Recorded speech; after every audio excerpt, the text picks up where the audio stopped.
Texas Motor Speedway and Friday night. Sort of a strange day, I tell you. Jeff Burton took one heck of a lick.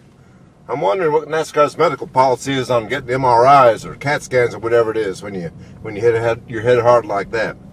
He had to go to a backup car, and car owner Richard Childress took him right out of the nationwide race on Saturday. Give his head another day to heal, which is pretty good. Wish a lot of these drivers take a little more time off when they hit the wall hard. And remember, this is where Jeff Gordon had one of his hardest hits, and this is where Ricky Craven had that debilitating crash. And remember Michael McDonald's crash last year? Bad track, tough track, hard track, mean track, dangerous track. Jeff Gordon on the pole for Sunday's Texas Stickies 500 was pointing out that one of the problems here is the straights are so flat and the corners are so banked. Transitions are really tricky. Dale Earnhardt Sr. was talking about that the very first time we came down here for a test. Wide, broad straightaways going into the corners and not quite sure when you're going to come out. Tight turns, walls come out at you, sort of like Darlington. Good track for watching. Not too many people here today for qualifying. Maybe 10,000. Bunch coming in tonight for the race. Truck race.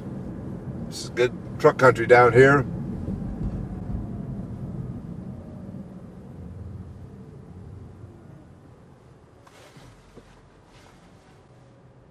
One of the stories we're working on, Ryan Newman.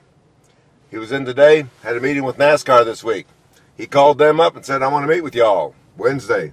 John Darby and Robin Pemberton sat down with him, and they discussed a lot of things. Discussed how to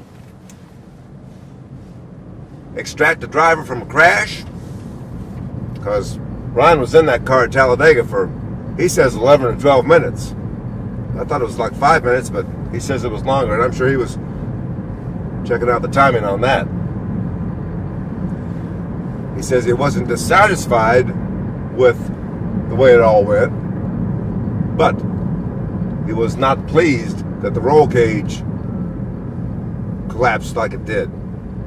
He wasn't quite wedged in, but until they could turn the car over and get it all straightened out, he was in a rather precarious situation, especially if you were on fire.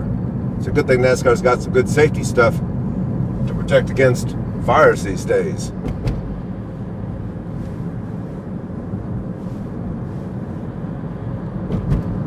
Texas Motor Speedway, 191 miles an hour. That's a pretty fast lap if you ask me. It'll slow down during the race, of course. I hope it does. It's going to be hot and slick. It's supposed to be nice and warm and sunny. Don't know if it's going to be a sellout. They say good tickets are still available. It's a big place. Holds maybe 175,000 seats, I think, something like that. Eddie Gossage was here. Guy running the track. Looking for Burton Smith. Didn't find him today. Maybe he'll show up tomorrow. Ask him about the state of the sport. Low TV ratings. A lot of stuff to ask him. Dover Downs sold Memphis. Well, actually, they were going to sell Memphis. The buyer couldn't get financing, so they decided to close it down. It's not a good. That's not good for the sport. Gateway, they just let Lenny Pataki go. His manager. Track might be on shaky grounds there. Not quite sure what's going on with some of the tracks right now.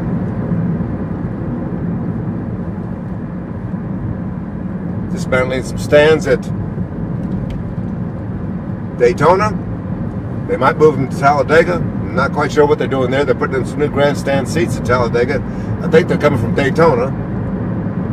I think in the mix they're going to take out some of the seating, and the tracks won't be quite as big, but they're publicly owned companies, so we can find that out, I assume. We'll have to see how that goes.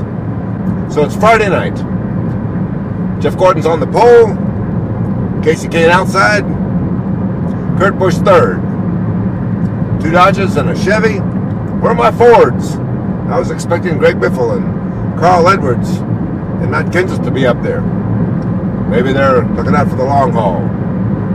500 miles on Sunday. 3-hour race. They'll be turning the lights on before this one's over. That's the story. Texas Motor Speedway Friday night. Mike Mulhern for MikeMulhern.net.